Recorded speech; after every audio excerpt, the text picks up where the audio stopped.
kubera tushaka coronavirus ihere.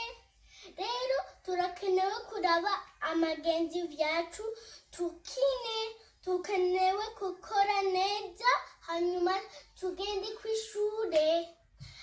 Rero ugume muhira. Bye bye.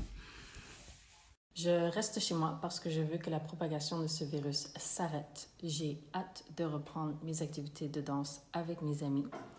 Oh, et rappelez-vous, même si c'est un long week-end, pas de célébration en groupe. If you stay home, you make our work easier. Please, help us help you.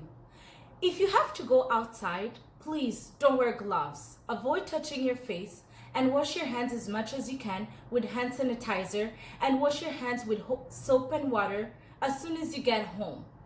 If isolation makes you feel depressed, restless, or anxious, remember, you can go for a walk or do something that uplifts you. Stay positive.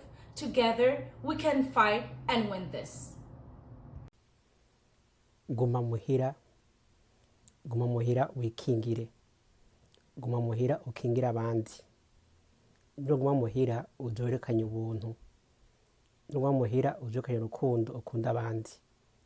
Amagara yawe sayawe gusa. N'ay'umuryango wawe, n'ay'abagenzi bawe, n'ay'igihugu.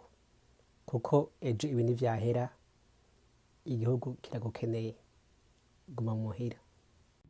Nabaki nyumbani, nijilinde, pia nilinde wengine. Jewe nguma muhira kugira nkingire ubuzima bwanje kandi nkingire n'ubuzima bw'abandi. Nagira ntumirire umuntu umwe wese guma muhira kuko jewe ndashobora kuyigwara ariko iyi ngwara nkayiha mugenzanje ugasanga we biramuhitanye. Nagira nsaba umuntu wese ariko aranyumviriza kuguma muhira kugira yikingire ubwiwe kandi akingire n'ubuzima bwa mugenzi we. Kandi nitwerekana urwo rukundo twese tukubahiriza ivyo batubwira, tuzoshobora hamwe kurwanya hamwe ico kiza. Murakoze cyane. Salut Chris Benny. Bon, je reste chez moi parce qu'en l'absence d'un vaccin, l'éloignement social est le seul moyen pour éliminer cette pandémie. Je sais, c'est pas facile pour nous les jeunes, mais je sais aussi qu'on peut le faire.